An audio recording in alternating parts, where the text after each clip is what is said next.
From Lagos, Nigeria, this is News Central. I'm Felicity Ezewike. The top stories tonight.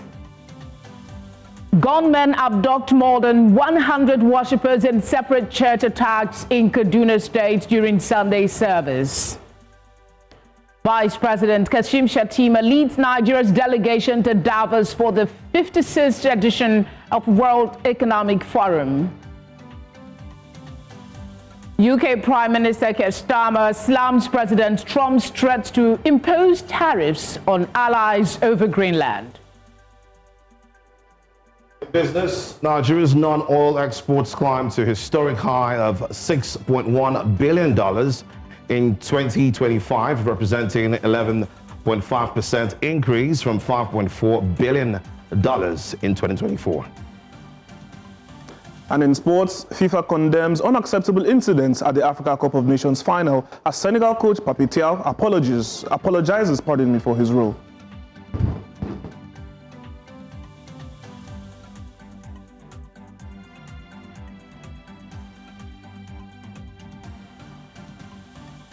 Thank you for tuning in. Tonight begins now.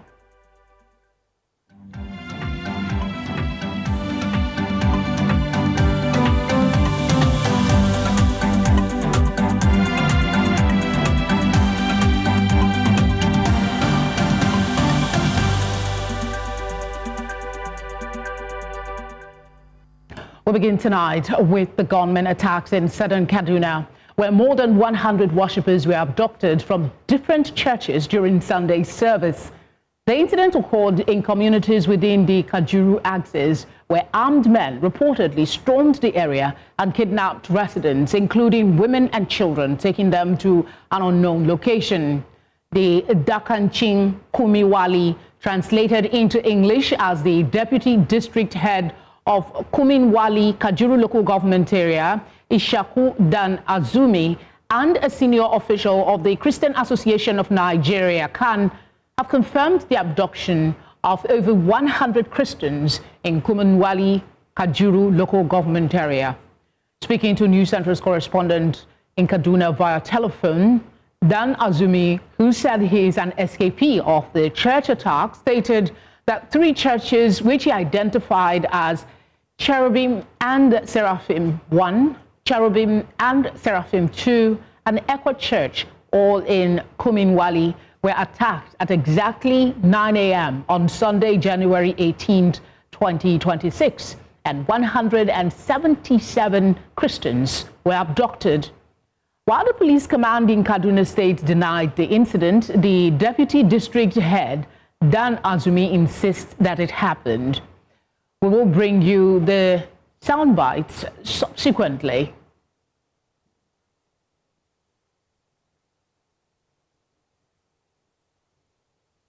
For now, let's turn to one of Nigeria's eldest statesmen and a management expert, Professor Pat Utomi. Thank you very much for joining us. Yet another reality where we have the police denying that we have an attack, and then people who actually experience it say it happened. Your thoughts about this seeming disconnect between the people and the security agencies?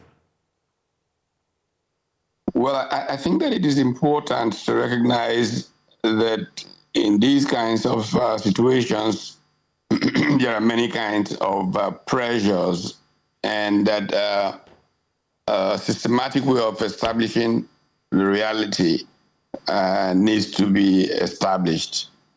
First of all, 100 and something people isn't one person, and it's going to be hard for a community to have so many people missing and somebody trying to cover that up. That would not look very wise.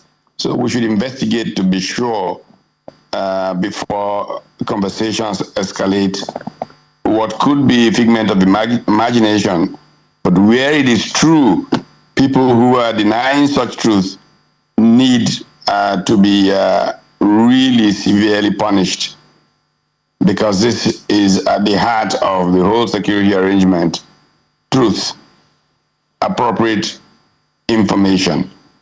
So I'm hoping that we can establish that very quickly. Just stay with us. We're on a short break. We'll be right back with you with the questions, please.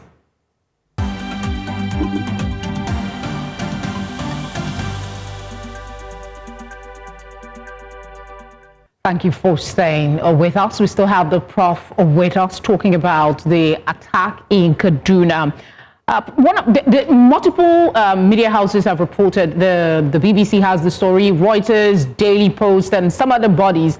And one of them did quote a police spokesperson citing the uneven, let me see if I can find the exact, how the remoteness of that area and difficulty to reach those communities as a result of bad road. And he said this hampers how fast they can get information from there. If we are to believe these reports that the police can get access, is it concerning that the same police is saying no attacks occurred when the community people and other religious bodies are saying it happened? Well, again, we have to develop a certain discipline for information management. Authority has a tradition of being more conservative with unpleasant news than the general population. But given that reality, for areas that are so prone to these kinds of issues and challenges, they should have been established already a kind of rapid information, rapid response kind of system where you can easily trigger communication to certain critical points. And really, truly, in this age of technology, we should not be playing these kinds of games. It should be possible that no matter how remote places are, the right kind of persons, the right kind of authority figures in every community should be able to do something that gets information to a crisis manager, whether it's in the police or the military or other civil authority. And there should be a quick verification system. Like I said, it is not proper, if it is true, that this can go on for hours and foreign news media are broadcasting and corroborating, and authority figures are still saying, we're not sure, we don't believe. That's not good for us. It paints us in very bad light around the world. And besides, satellite technology is such that in an age where you can literally from space pick out the name tag of a soldier in a war arena, to say that you cannot establish the adoption of hundreds of people seems a little, strange. And we must not let ourselves be perceived as being in that kind of situation. Two questions. Let me start with this before we go to solutions. Considering what we've had recently with the U.S. government stepping in and saying that there is a genocide against Christians in Nigeria, do you see any connection with this seeming fervent effort to deny that this incident actually occurred with that stance by the U.S., considering how delicate our relationship is at the moment? And don't forget that there are reports that Nigeria's government is trying to lobby to change the image and the impression that there is a genocide in this country. Well, if there is wisdom in the management of information, trying to deny it if it really has happened is much, much worse. Because you see, technology allows the Americans to see this very easily. They can see all of those communities from their satellite stations. So if it's really happening and we're denying it, we're compounding the position and making it more difficult to be partners in trying to solve a problem.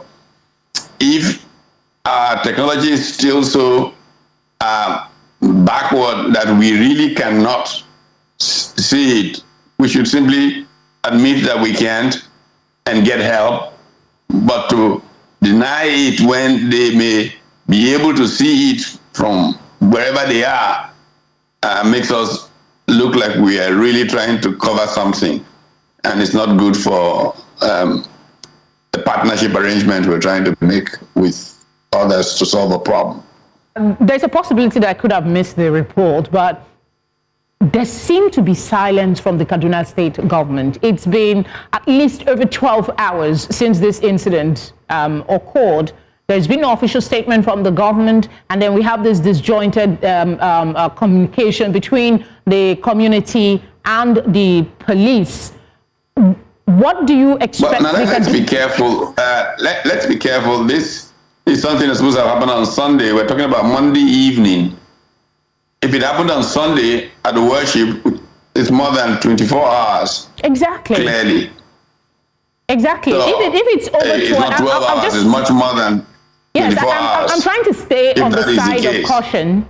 I'm trying to stay on the side of caution, even if it is 5 hours from when the attack allegedly happened. And then the state government and the state governor, who is the chief security officer, no comment is coming from them. How concerning? What should be, I think this is more helpful now, what should be the ideal reaction from the government when such a situation occurs? Should it take this long for them to either allay fears or send condolences and say, this is what we are doing to get these people back?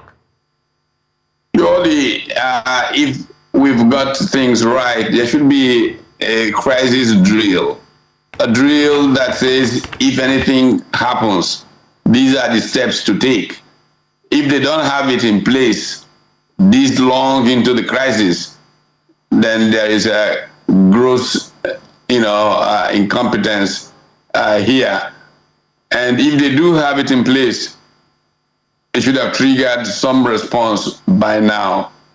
Surely the intelligence system within Kaduna State should be able to have triggered something for officialdom to take a position that can be categoric about what may or may not have happened in Kaduna. So yes, you're right.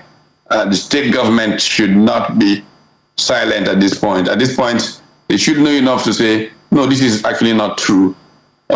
Yes, we have some limitations in explaining exactly what number of people, but something did happen. There shouldn't be this kind of silence, this kind of sense of we're lost. And let me make some point about this unfortunate situation. Nigeria has had for too long many ungoverned spaces. In fact, I can tell you, years ago, the governor of Kaduna State at that time, Nasir El-Rufai, had invited me to come and give a talk to his team, and I traveled by rail from Abuja to Kaduna. And when I got there, I was saying to him, hey, it's a shame that even generals came with motorcades to the station to travel by rail to Kaduna. They couldn't even brave the road trip to Kaduna. And the governor himself said to me, look, even the train you came on, we're monitoring from helicopter.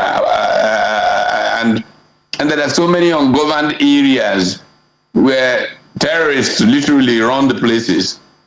And I was shocked that he said that, because it's an indictment of all of us, that in a country like this, where technically the state is the one that should enjoy a monopoly of the deployment of instruments of violence, and to say that there are lots of ungoverned spaces meant that the legitimacy of the state is in question. But that, unfortunately, is what has happened to us in Nigeria. And we need to focus as an elite on this problem do we have a country that we exercise sovereignty over? If we do, we must deal very, very quickly with the problem of ungoverned spaces. You cannot have ungoverned spaces and call yourself a sovereign. Prof, thank you very much for speaking with us. Pleasure. Tonight returns after this short break. Please stay with us.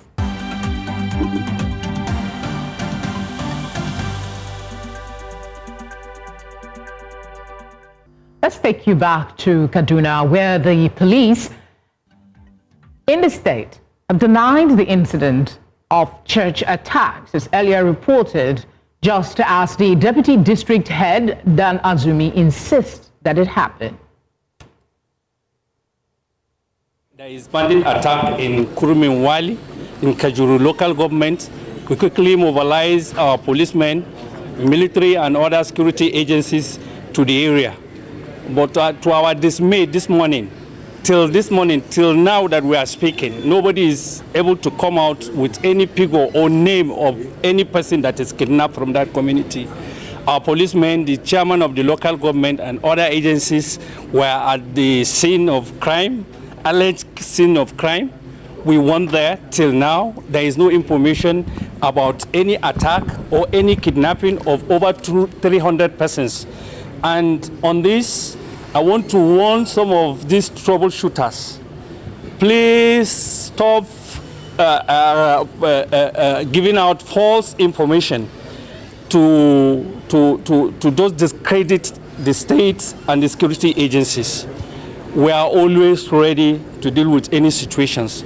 And if they didn't stop this kind of menaces, we are going to arrest anybody that is found. That was the Commissioner of Police in Kaduna State speaking on the incident. Now, let's go to one of our top stories tonight. Vice President Kashim Shettima has arrived in Davos, Switzerland, to lead the Nigerian delegation to the 56th annual meeting of the World Economic Forum, holding from January 19th to the 23rd, 2026. The 2026 World Economic Forum marks a milestone for Nigeria with the official debut of Nigeria House in Davos, a sovereign pavilion established through a public-private partnership to drive investment and diplomatic engagements. Vice President Shettima is expected to present Nigeria's 2026 economic outlook, participate in high-level sessions on artificial intelligence and emerging technologies. For Nigeria, we have for the first time ever a Nigeria House at Davos. Very exciting indeed. It will be declared open by His Excellency the Vice President tomorrow afternoon. At that house, we'll be launching 4 investor playbooks. Really, President Bola Ahmed Tinubu has had a whole of economy approach, and we're here on the global stage to present solid minerals, to present our climate, sustainability, agriculture, to present our creative sector, and then our digital sector. So those are the 4 playbooks that we brought with us to Davos to speak with several investors from across the world, and it's really an exciting time for the Nigerian economy. For this conversation, I'm joined by a financial journalist and former chief economist at Zenith Bank PLC, Dr. Marcel Okeke. Thank you very much for being with us tonight. How is Nigeria's attendance at this edition of the World Economic Forum significant to its economic projections? Thank you for having me on this program. Well, it's always good for Nigeria to have the opportunity to be at forums like the World Economic Forum, to be interacting with potential and existing investors, world leaders, and so on and so forth.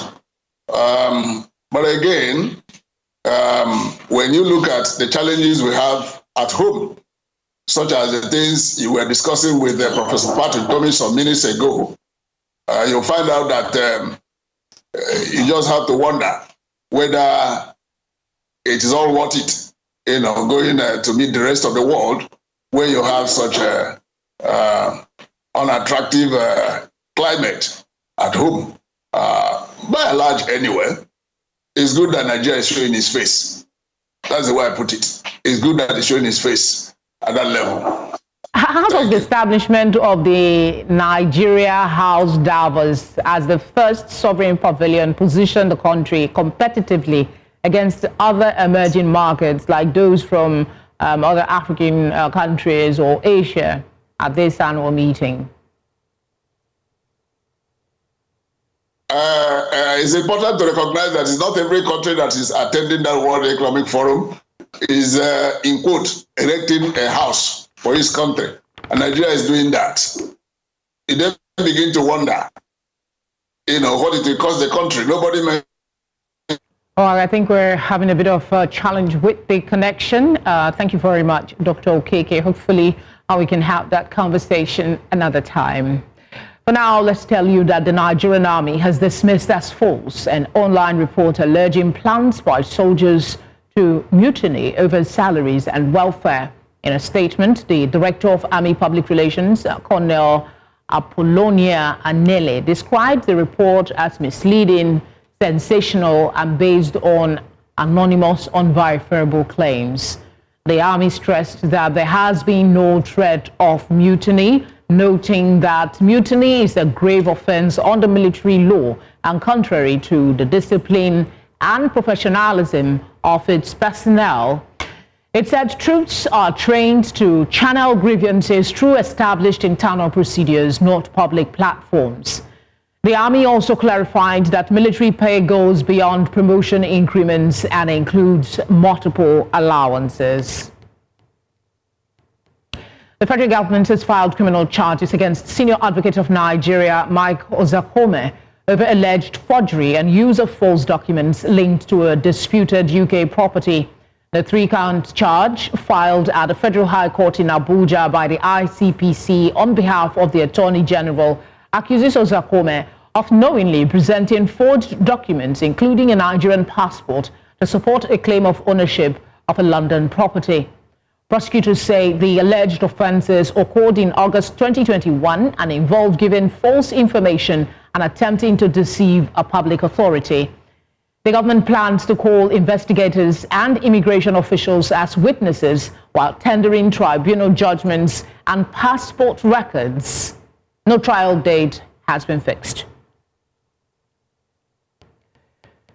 A dangerous scene played out in the early hours of Monday on the Tinkan-Liverpool Bridge in Apapa, Lagos, after a diesel-laden tanker overturned, spilling its content across the roadway and beneath the bridge. News Centre's Israel Iferobo reports. Eyewitnesses say the tanker lost balance during the morning rush hour, blocking a major access route to the Apapa Port corridor. Before emergency responders could fully secure the area, dozens of residents and passers-by rushed in, scooping diesel with containers of all sizes, ignoring the obvious fire risk. It happened exactly to 8, so you understand, where the vehicle is coming from the up, over speed, so you understand. The last tire burst, immediately the last tire burst, the vehicle just turned up, so you have to scratch and let go to the bridge. Sure, that's as it fall to the bridge, the diesel has to the pour from up to down, start to the pour. All the police start to the come for safety of people. The situation we have on the Liverpool Bridge now is a clear-cut single diesel tanker accident. It was an attempt to be on a high speed that caused triangular skidding of the vehicle, and that was exactly what happened. It was a massive fall. At the time of the incident, officials of the security agencies were yet to arrive, leaving the scene largely uncontrolled for several minutes. Thankfully, this was not PMS, because if it was PMS, we wouldn't have been telling this same story. It would have been an awful different story. So, but thank God it was AGO, and AGO is not actually very inflammable like PMS. Emergency responders, including fire and safety officials, later moved in to prevent a possible explosion and begin recovery operations. And what we did as professionals was to ensure that we contained the spill and we evacuated. There's a market below here, the bridge head. So we have to do evacuation to safety and call on the fire and emergency responder, the NEMA, the fire service, Lagos State and Federal Fire Service. They all turn up to blanket the surface of the spills so that we don't have any fire incident. After several hours of intensive work, the overturned tanker was eventually lifted and evacuated, restoring traffic flow on the busy bridge. This incident once again highlights the dangers of diesel scooping and the urgent need for stronger enforcement and public awareness to prevent avoidable loss of lives. In Lagos, for News Central, Israel, Ifirobo. In a fast-evolving digital world, access to technology is no longer optional but essential. Yet, for many children in underserved communities, that access remains out of reach. A new tech hub is changing that narrative, offering young learners the opportunity to engage with digital tools early, sharpen their skills, and begin shaping their futures. Placidia Iwekulie put together this report. From computer literacy to interactive learning, to equipping students with skills that go beyond the classroom and preparing them for a world increasingly driven by technology and innovation. With the aim and goal, the Aziz Adiola Foundation has now brought to fruition the newly launched Tech Hub at Emmanuel Anglican Primary School in Ijebu-Ode, designed to introduce pupils to digital learning at an early age, giving them hands-on exposure to technology. Organizers and stakeholders say the goal is simple: to catch them young. When you see people investing in this kind of infrastructure, they only focus on the tertiary institutions and the universities. Why are you taking it midway? We must start from the bottom of the pyramid. Community Care Foundation. Teachers say the hub will not only improve academic performance, but also boost confidence and curiosity. We are not just launching a tech hub, we are creating a pathway to digital inclusion, curiosity, creativity, innovation, and endless possibilities. You can see the cars that are here. It's being built by tech people, and primary school is the foundation of all levels. If they have it, sky is the limit. Stakeholders believe more of this can be achieved when private organizations and social foundations collaborate to drive change. The government cannot do everything, and it is important that we identify within the community people and organizations like the Adiola Aziz Foundation, whereby they serve as the bridge between the people who need and the people who have, and the people in the private sector have confidence in enough to invest in to yield results like this. This kind of thing is to ensure that we get to as many children as possible. Look at them. Don't they deserve this? Every child deserves to know what is going on in the world, deserves to have a good education, deserves to have exposure to the best tools possible. For the pupils, however, they show their excitement with a heartfelt speech and a thrilling dance performance. We are deeply grateful for your visions and commitment to education. Thank you for your generosity. Thank you for your love. Thank you for investing in the future. We pray that the good Lord will continue to elevate you. With initiatives like this, many say technology is more than a tool, but a bridge to opportunity. And as these children take their first steps into the digital world, the future feels not just possible, but within reach. Little drops of water, they say. To another jury story, family, friends and well-wishers gathered on Sunday at the Redeemed Christian Church of God in Lagos to celebrate the 80th birthday of Stephen Akintemi. The event was marked by Thanksgiving tributes and reflections on a life many describe as impactful. News Central's Victor Mbadike was at the venue of the celebration and filed this report.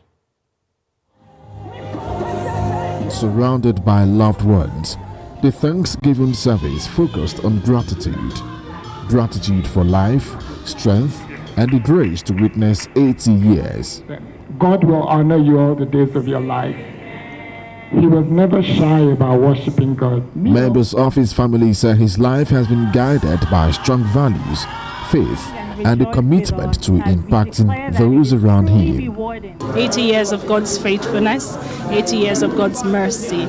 And that's why I keep praying for him that God will continue to keep him in good health.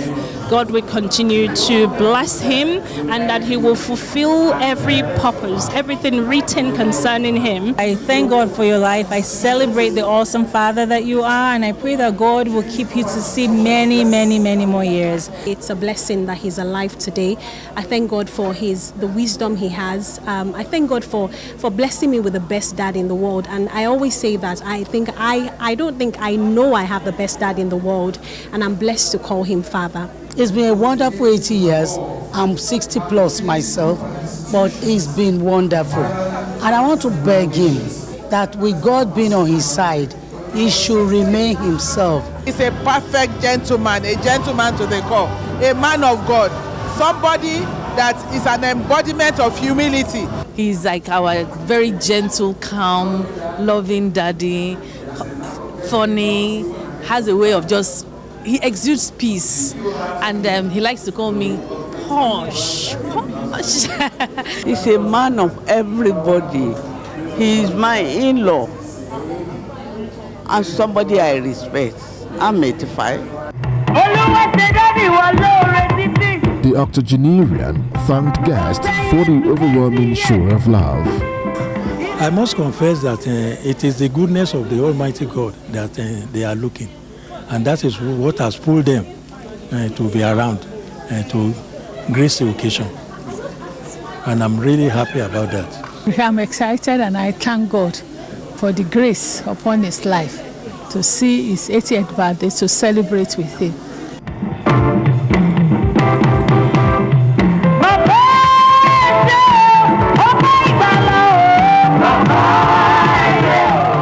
And the Thanksgiving service ended on a joyful note, with the cutting of the birthday cake, drawing cheers from family and friends.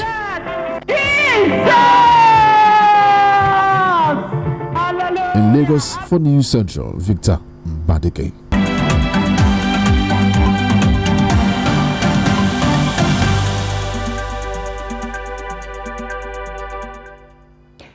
And in South Africa, police say a tragic road accident south of Johannesburg claimed the lives of 13 school children after a minibus collided with a truck. On Monday, the crash occurred near Vanderbilt Park, an industrial city about 60 kilometers from the city, highlighting ongoing concerns over South Africa's road safety. Experts say deadly accidents are common due to speeding, reckless driving, and poorly maintained vehicles, despite the country's modern road network. In the meantime, President Cyril Ramaphosa has led the nation in mourning the deaths of the 13 school children.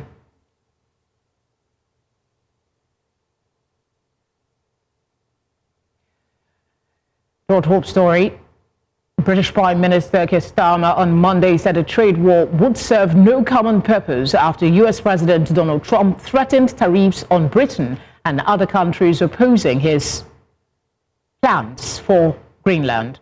Starmer stressed that alliances are built on respect, not coercion.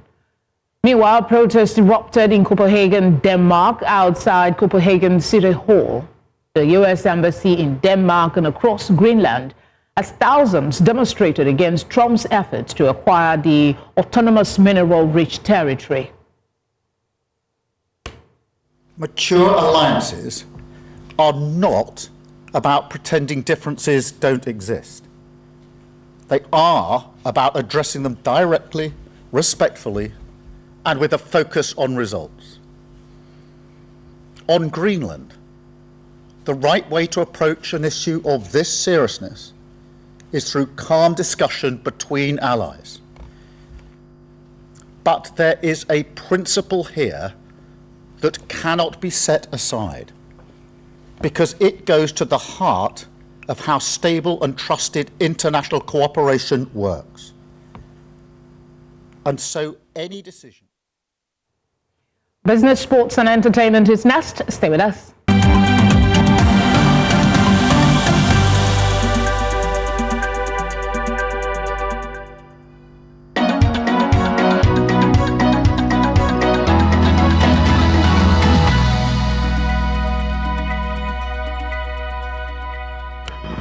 Let's now bring you some business news. Nigeria's non-oil exports is now at historic high of $6.1 billion in 2025, with an increase of 11.5% from 2024's $5.4 billion.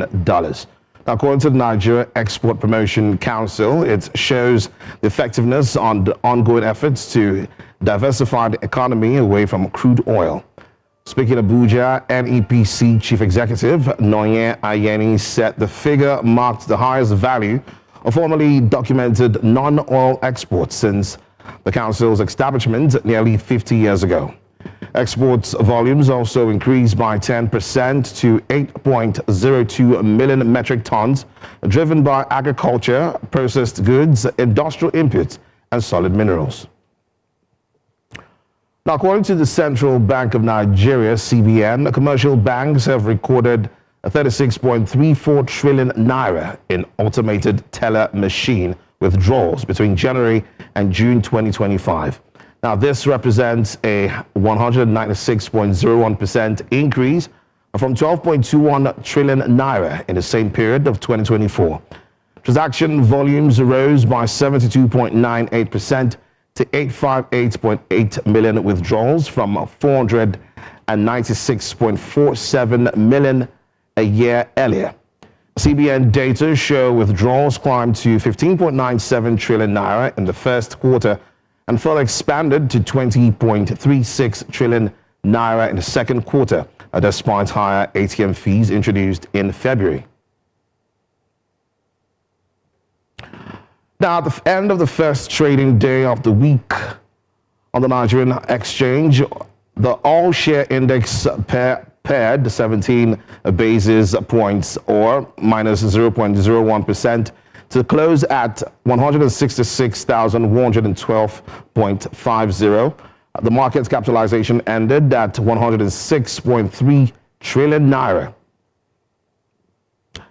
Now, regarding the performance of the NGX market indices that we are tracking right now, the banking and oil and gas indexes ended trading in the green with plus 0.28% and plus 0.06% respectively. Now, while on the losing side, we have the insurance, commercial goods, and industrial goods indexes, which lost minus 0.06% and minus 0.47% and 0.00% respectively. And that does it for business news on tonight. Up next is sports.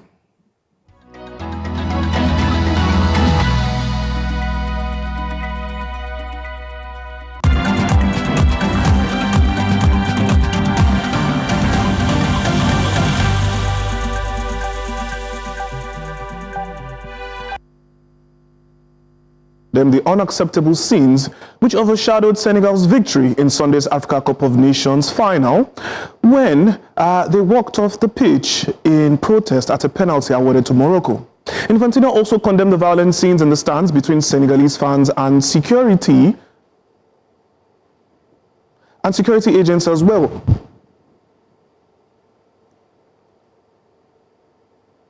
Many players of the Senegalese team walked off the pitch deep into injury time of normal play, with the match all square at 0-0 after Morocco were awarded a spot kick following a VAR check for a challenge on Brahim Diaz. Senegal star Sadio Mane remained on the pitch and urged his teammates to come back onto the pitch for the penalty. Diaz failed to convert the kick and Senegal ultimately won the match by 1-0. Meanwhile, Pape Thiaw, head coach of Senegal, who had initially urged his players to leave the field in protest of the referee's decision, has apologized for his action. The Confederation of African Football has named its official team of the tournament for the 2025 Africa Cup of Nations following Senegal's 1-0 extra time win over host Morocco on Sunday's final. Champion Senegal dominated the best 11 after securing their second AFCON title, while Nigeria earned 3 spots Victor Osimhen and Ademola Lookman were selected after starring in Nigeria's third-place finish, with Osimhen recording 4 goals and 2 assists, and Lookman adding 3 goals and 4 assists.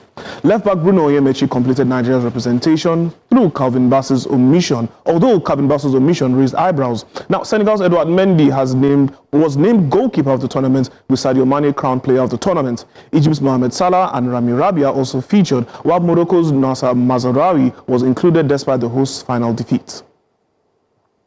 Nigeria Super Eagles have climbed 12 places to 26 in the latest FIFA World Rankings released earlier today, marking one of their biggest recent jumps. The rise follows a strong performance at the 2025 Africa Cup of Nations in Morocco, where Nigeria finished 3rd. The improvement makes Nigeria the 3rd highest ranked team in Africa, behind continental champion Senegal, who sit 12th globally, and host Morocco, ranked 8th in the world.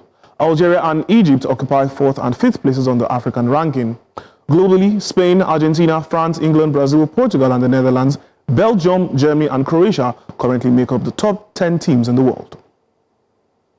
And that's all on Sports News tonight. I am Okpeoluwa Adebari. Entertainment is next with Adewo.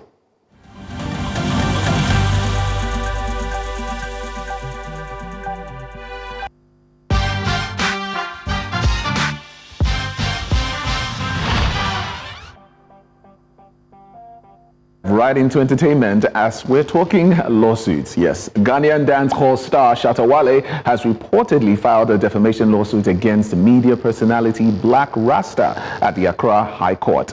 The suit follows a December 2025 video titled Shatta Wale Confessed King of Fraud, which allegedly accused the artist of fraud and links to illicit activities. Shatta Wale says the claims are false, malicious, and damaging, noting the video gained over 170,000 views within 24 hours. He's seeking 100 million Ghanaian cedis in damages, a public apology, a content takedown, and a permanent injunction.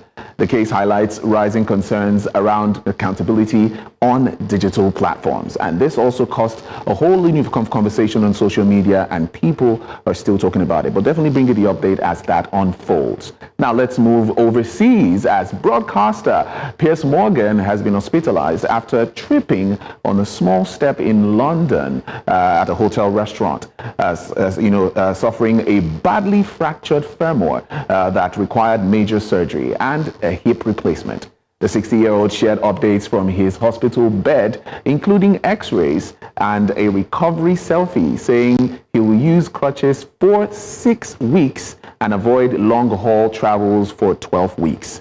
True to form, Morgan joked about the incident, even blaming Donald Trump. Yeah, here we go. Friends, fans, and fellow broadcasters sent well wishes as he recovers. Now, Morgan has not confirmed whether the injury will affect his show, Piers Morgan Uncensored.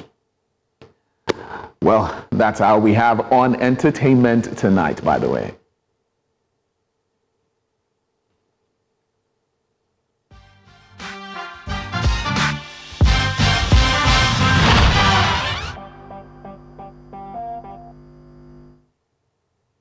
And that's our offering tonight. But before we go, there's a recap of our top stories. Gunmen have abducted more than 100 worshippers in separate church attacks in Kaduna State during Sunday's service. Vice President Kashim Shettima has led Nigeria's delegation to Davos for the 56th edition of World Economic Forum. We also brought you news that the UK Prime Minister Keir Starmer has slammed President Trump over threats to impose tariffs on allies over Greenland. As always, we'd love to hear from you. Share your thoughts using the details on your screen, or you can follow us on all social platforms to do that at News Central TV. We're live on DSTV channel 422, GoTV channel 23, Star Times channel 274, on Avo TV and YouTube. Thank you for watching. Have a good night.